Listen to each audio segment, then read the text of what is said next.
Name 10 Japanese four-wheel drives off the top of your head. Land Cruiser, Hilux, Jimny, maybe the Patrol. Now here's the question. What happens to the engineers building four-wheel drives just as tough, without a Land Cruiser to hide behind? Their trucks don't disappear. They just stop getting credit for existing. One became 4 different manufacturers' SUVs. Another was a road-legal Dakar rally car. 10 vehicles nobody talks about, and every single one of them is still out there running. By number 1, you'll understand why. Let's count them down. Number 10. Nissan Terrano. Nissan built one genuine, body-on-frame, four-wheel drive for the better part of 2 decades, and most people who can name a Nissan SUV have never once said its actual name out loud. Introduced in Japan in 1985, the Terrano shared its platform, its drivetrain, and most of its sheet metal with a truck Americans know intimately, the Pathfinder. For most of their overlapping history, Terrano and Pathfinder weren't 2 different vehicles, engineered separately and marketed differently. They were the same truck wearing 2 different badges, split by nothing more than which side of the Pacific it was destined to be sold on. Nissan kept the Pathfinder name for North America from the very first generation, and used Terrano almost everywhere else: Japan, most of Western Europe, the Middle East, and huge stretches of Southeast Asia, where the badge is still recognized today. That split wasn't cosmetic either. By the second generation in the early 1990s, the Terrano carried genuine part-time and eventually full-time four-wheel drive hardware, a solid rear axle built for real payload, and diesel options, including turbocharged inline-4s, that the American market Pathfinder never got at all. Export buyers weren't picking up a softer badge-engineered cousin of a real SUV. In several configurations, they were buying the more capable version of the truck. A European buyer cross-shopping a Terrano against a Land Cruiser Prado in the mid-1990s wasn't settling for second place. They were choosing between 2 genuinely comparable machines, and plenty of them chose the Nissan. It's the kind of detail that only shows up if you actually read the export market spec sheets, because none of Nissan's own marketing ever framed it that way. The Terrano was positioned as a regional variant, not as the more serious engineering option, even in the years it genuinely was. The quiet humiliation is what happened after. The Pathfinder name survived, kept getting redesigned, kept getting marketed, and eventually drifted into a crossover with unibody construction, and none of the original truck's DNA left in it. The Terrano name, meanwhile, simply stopped being used almost everywhere by the early 2000s. Its identity folded back into other Nissan SUV lines depending on the market. The truck that was, for years, functionally identical to America's favorite midsize SUV barely exists as a nameplate anywhere in the world today. It just never got the credit for it here, and outside a handful of import forums, it still doesn't. So tell us, if you've ever driven an early Pathfinder, you've basically already driven a Terrano. Which name should Nissan have kept globally? Number 9. Mazda Proceed Marvie. Mazda built a body-on-frame SUV off its own pickup platform years before that formula became the industry standard, and then let it disappear so completely that most Mazda enthusiasts today have never heard the name. The Proceed Marvie launched in Japan in 1991, built on the same B-Series pickup chassis that underpinned the Mazda truck sold in dozens of markets under a dozen different names: Bravo in Australia, Bounty in New Zealand, Magnum and Fighter in Thailand, Drifter in South Africa.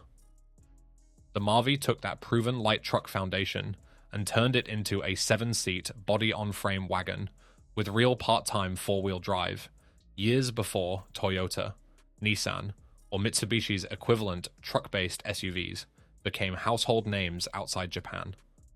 Under the skin, it ran a 2.5-liter inline, 4 good for around 120 horsepower, with a 5-passenger plus jump seats layout that made it a genuine family hauler, rather than a stripped-out work vehicle wearing extra seats as an afterthought. The era anchor here is Ford. Because Mazda and Ford shared platforms extensively through the 1990s under their alliance, the Marvie was exported to Australia and New Zealand, wearing a Ford badge entirely, sold there as the Ford Raider from 1991 through 1997. Buyers in Sydney or Auckland cross-shopping a Ford dealership lot in the mid-1990s could walk out with a genuine Mazda-engineered, body-on-frame, 7-seat, four-wheel drive, and never know a single Mazda part number was underneath it.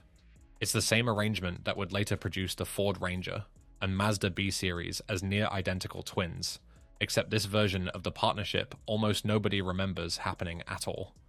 The Survivor close is almost accidental, because the Marvie leaned so heavily on the B-Series truck's mechanicals, the same engines, the same part-time transfer case, the same ladder frame underneath, used examples exported out of Japan, decades later, are still turning up on right-hand drive import listings with well over 200,000 kilometers on the original drivetrain, because there was never anything exotic under the hood to fail.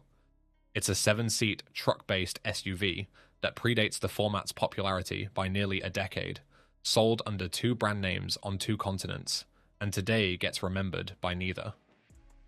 If your family had a Ford Raider growing up in Australia, you already own a piece of Mazda history you probably never clocked.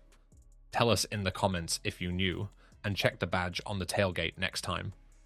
There's a good chance it says something other than what's actually underneath. Ford Raider owners in Australia and New Zealand, did you know it was a Mazda underneath? Tell us below. Number 8.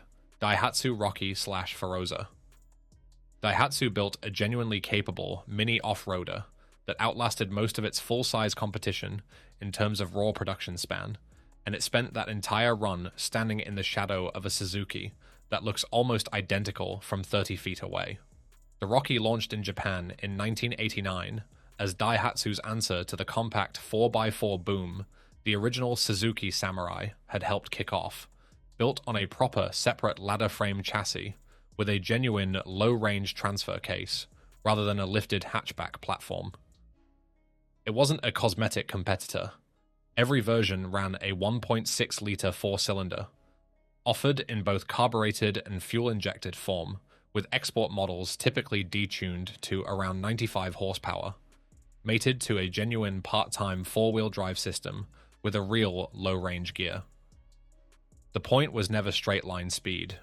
It was a genuine separate chassis, married to a solid front and rear axle setup, the same fundamental formula Land Cruisers and Land Rovers used, just scaled down to a footprint that could actually squeeze down a narrow trail. The 1988 update brought the Feroza name to Japan's domestic market, while Rocky continued as the export badge.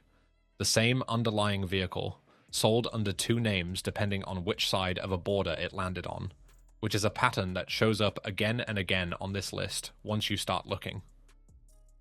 What made the Rocky/Feroza genuinely distinct from the Samurai, it's constantly compared to, was chassis, stiffness.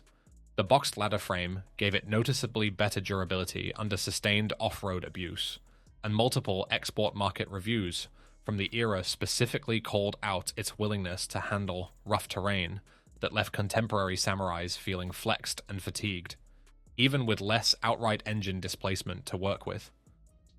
The quiet humiliation is almost entirely a marketing failure, not an engineering one. Suzuki built a cultural icon out of the Samurai and later the Jimny. Daihatsu built an arguably tougher truck on a stiffer frame and let it become a footnote, eventually pulling out of several Western markets entirely by the early 2000s and taking the Rocky name down with it. Production actually continued in some regions until 2002, nearly 2 decades after launch, quietly outlasting the exact vehicle everyone assumes beat it. If you've ever seen one of these at a car show and mistaken it for a Samurai from across the parking lot, you're proof the mix-up still happens, and it's happened to enthusiasts who should genuinely know better. Drop a comment if you've ever owned one and can settle which one was actually tougher. Rocky or Feroza? Which name did you know it by first, and which one do you think was actually built tougher? Number 7. Mitsubishi Pajero Jr. Mitsubishi took its flagship Pajero, the truck that had already won the Paris-Dakar rally multiple times over, and shrank the entire platform down into a genuinely compact package without gutting the engineering that made the full-size version legendary, and almost nobody outside Japan ever got to buy one. Launched in October 1995, the Pajero Jr. wasn't a badge-engineered mini SUV riding on borrowed hatchback bones. It ran Mitsubishi's Easy Select four-wheel drive system with genuine high and low-range gearing, a simpler part-time setup than the full-size Pajero's more sophisticated Super Select system, but real transfer case hardware, all the same, not an electronic approximation of one. The era anchor is worth being precise about, because it's genuinely confusing even to enthusiasts. The Pajero Jr. is not the same vehicle as the Pajero Mini, a separate K-Class model Mitsubishi sold alongside it, with a smaller 660 cubic centimeter engine to meet Japan's K-car tax bracket. The Junior sat one size class above that, running a 1.1-liter engine good for around 80 horsepower in a genuinely non-K-Class body, aimed at buyers who wanted real Pajero-derived capability without the full-size truck's footprint or fuel bill. A gap Mitsubishi created this model specifically to close, since so many Pajero Minis were already being unofficially exported before the Junior existed. It's easy to conflate the two now, because both share the Pajero name, and both stayed almost entirely within Japan's domestic market, and even period Japanese buyer's guides occasionally had to clarify the distinction for confused shoppers standing on the same dealership lot. The quiet humiliation is that this genuinely competent, scaled-down, rally-derived platform never got a real shot outside Japan, while considerably less capable, compact SUVs from other manufacturers were exported globally throughout the same decade. Mitsubishi built the engineering. It just never built the export strategy to match. Surviving Pajero Juniors today are almost exclusively grey market imports, brought in individually by enthusiasts who did the research to find out this thing existed in the first place, running the same drivetrain philosophy that won Dakar, wearing a footprint that would fit in a modern compact crossover parking spot. If you've ever seen one on the street, you were looking at a rally chassis nobody told you about, sitting quietly in a compact SUV-sized body that gave away absolutely none of it.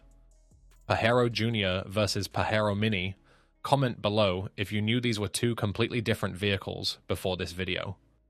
Number 6. Nissan Rasheen.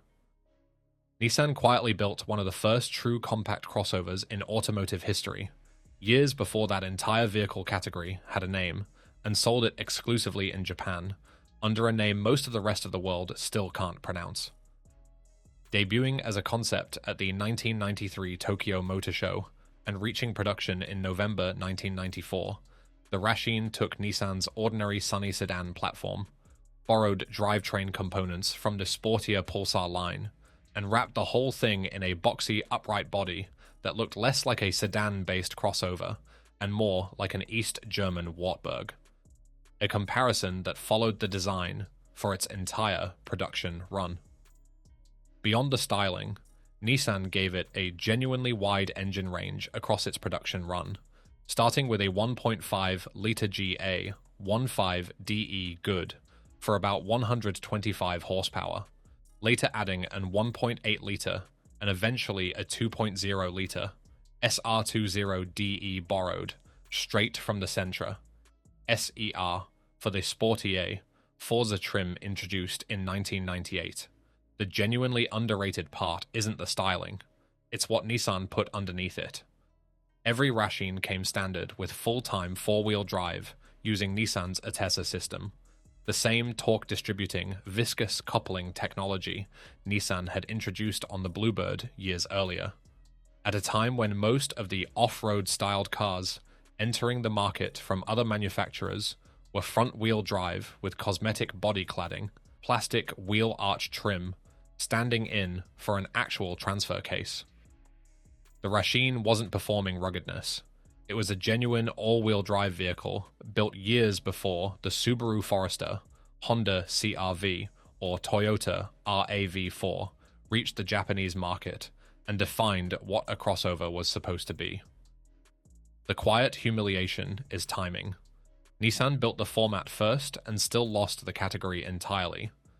The Rasheen sold in respectable numbers domestically, nearly 73,000 units over 6 years, but Nissan never exported it, and never followed up with a second generation, quietly folding whatever the Rasheen represented back into other model lines by 2000.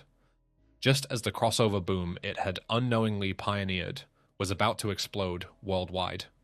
Number 5. Daihatsu Terios.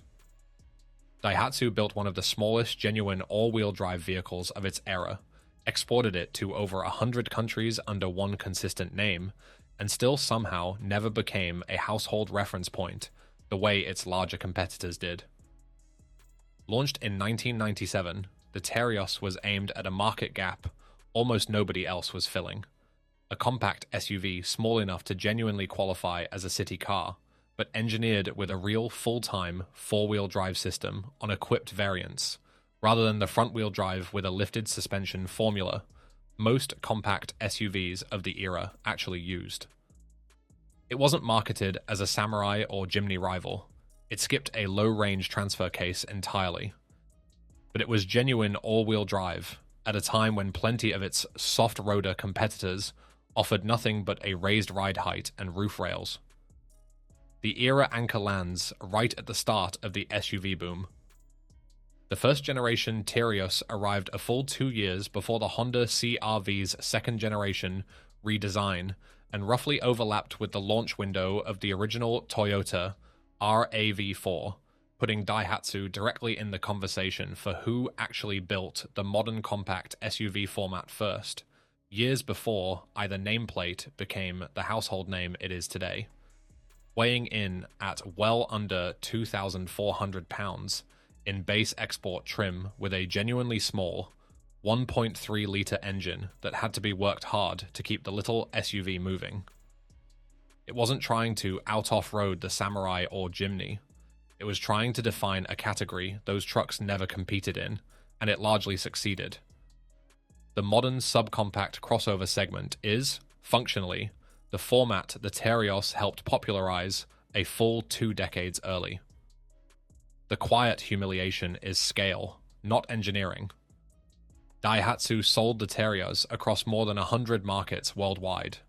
Genuinely global distribution that most of the vehicles on this list never came close to. And it still became a footnote, largely because Daihatsu itself pulled out of most Western markets entirely by the mid-2000s as parent company Toyota consolidated its brand strategy. A vehicle that genuinely helped define the compact crossover format, arriving with real four-wheel drive before most of the vehicles now credited with inventing the segment, simply lost its distribution network before it could build the reputation the timing deserved. If you've ridden in one of these and assumed it was just a small crossover, you were half right.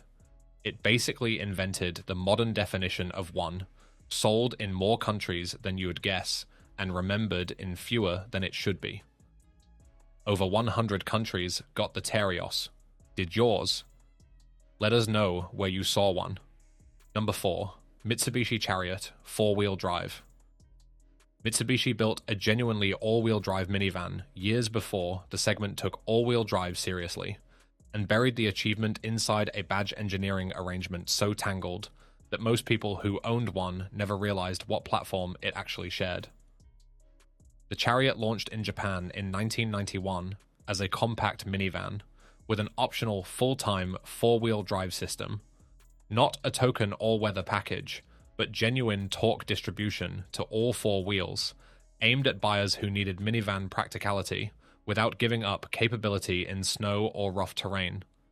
It shared its underlying platform with the Mitsubishi RVR, a related compact MPV Mitsubishi, sold under yet another set of names depending on the market, Space Runner in Europe, simply RVR at home in Japan. The era anchor is the export web around it, tangled even by this list's standards. The related compact MPV platform reached North America wearing several badges depending on the dealership, sold as the Dodge/Plymouth Colt Vista, and separately as the Eagle Summit wagon, through Chrysler's ownership stake in Mitsubishi at the time. Both of those specifically offered the AWD option. The Mitsubishi-badged Expo LRV sold alongside them. Confusingly, did not. A buyer walking into an Eagle dealership in the early 1990s could drive home in an all-wheel drive vehicle built on the same fundamental Mitsubishi platform without a single piece of marketing material ever mentioning the Chariot name, in a badge share arrangement that existed purely because Chrysler needed product to fill Eagle and Plymouth showrooms. The four-wheel drive variant specifically never carried over cleanly to every export market, which means the most capable version of this platform is also the version with the thinnest paper trail outside Japan. The quiet humiliation is that minivan-based all-wheel drive eventually became completely normal. Toyota's Sienna, Honda's Odyssey, and a dozen other family haulers now offer it as an expected option. And none of the marketing for any of those vehicles ever references the fact that Mitsubishi was doing exactly this in a genuinely compact package back in 1991. The Chariot platform four-wheel drive variants quietly proved the concept worked a full generation before the segment caught up, wearing badges across 2 continents and 2 different companies, and then disappeared from the conversation entirely once Mitsubishi's North American partnerships dissolved later in the decade. If your family had an Eagle Summit wagon or a Dodge Colt Vista growing up, you already owned a piece of this story. Number 3. Toyota Sprinter Carib 4-wheel drive. Toyota built its own direct answer to the Subaru Leon, the car that basically invented the mainstream all-wheel drive wagon, and ran it for 20 straight years, without ever making it a household name, the way Subaru's entire brand identity became built around the same idea. Introduced in August 1982, the Sprinter Carib took the front-wheel drive Tercel platform and added a genuine switchable, part-time 4-wheel drive system, complete with an extra-low crawler gear, engineers built specifically for low-speed traction in mud and snow. Engaged with a dashboard lever the driver could flip without stopping the car. The extra-low crawler gear wasn't a marketing gimmick either. Toyota's own engineers specified a 17.5 to 1 final drive ratio through that gear, low enough to genuinely extract the car from mud or snow conditions that would have stranded a standard Tercel outright. The era anchor is the 1988 full redesign, where Toyota moved to a genuine full-time 4-wheel drive system it branded Hi-Matic, using a center differential, and on automatic models, a hydraulic multiplate clutch to manage torque distribution automatically. That's a meaningfully more sophisticated setup than the switchable system it replaced, and it put the Carib on genuinely comparable technical footing with what Subaru was doing on the Leona and early legacy wagons during the same window. Except Subaru built an entire brand identity around all-wheel drive, and Toyota treated the Carib as one compact wagon variant buried in a much larger lineup that also included the Corolla, the Sprinter sedan, and half a dozen other badge siblings competing for the same marketing budget. The quiet humiliation is the 20-year production run itself. Number 2. Mitsubishi Pajero Evolution. Mitsubishi built a road-legal homologation, special specifically to keep winning the Paris-Dakar rally, sold a limited run of them to the public to satisfy the rules, and most people who know the standard Pajero by reputation have never heard. This version existed at all. The Pajero Evolution launched in 1997 for one purpose. Group T2 regulations required manufacturers to build and sell a minimum number of road-going examples of any specialized rally chassis before it could compete, so Mitsubishi engineered a genuinely different Pajero specifically to satisfy homologation and then had to actually put it in dealerships. Group T2 rules were strict about what counted as a legitimate production vehicle, which meant Mitsubishi couldn't simply slap a body kit on a standard Pajero and call it done. Every structural change on the Evolution had to exist on the showroom version exactly as it existed on the rally car underneath. The era anchor is what that homologation requirement forced Mitsubishi to build. The Evolution got a widened track, a reinforced multi-link rear suspension system unique to this variant, and a 3.5-liter DOH CV6 with Mitsubishi's Myvec variable valve timing, all wrapped in flared fender arches that existed purely because the rally car needed the wider stance, and Mitsubishi had to sell that exact geometry to the public to legally race it. This wasn't a trim package with a spoiler. It was a genuine homologation special in the tradition of rally-bred road cars from Lancia or Audi, except built by a brand most buyers only associated with a comfortable family SUV, sitting on dealership lots next to the standard Pajero, with almost nothing in the badging to explain why one had flared fenders and a Dakar pedigree, and the other one didn't. The quiet humiliation is obscurity by design. Homologation specials exist specifically to be rare. Mitsubishi built exactly as many as the rules required, and not one more, which means the Evolution never had the volume to build a reputation the way genuinely famous homologation cars from European manufacturers did. It backed up the engineering with results too. Pajero-based entries running this platform's technology continued Mitsubishi's dominant streak at Dakar through the late 1990s. A road-legal rally car exists in Mitsubishi's own back catalogue, built to actually win one of the toughest races on Earth, and it's sitting at number 2 on this list because almost nobody outside dedicated Mitsubishi and Dakar enthusiasts ever learned it was real, despite being sold new with a warranty at a Mitsubishi dealership near you if you happen to be shopping in Japan in 1997. A road-legal Dakar homologation special hiding in Mitsubishi's back catalogue. Did you know the Pajero Evolution was real before this video? Number 1. Isuzu Faster/Rodeo.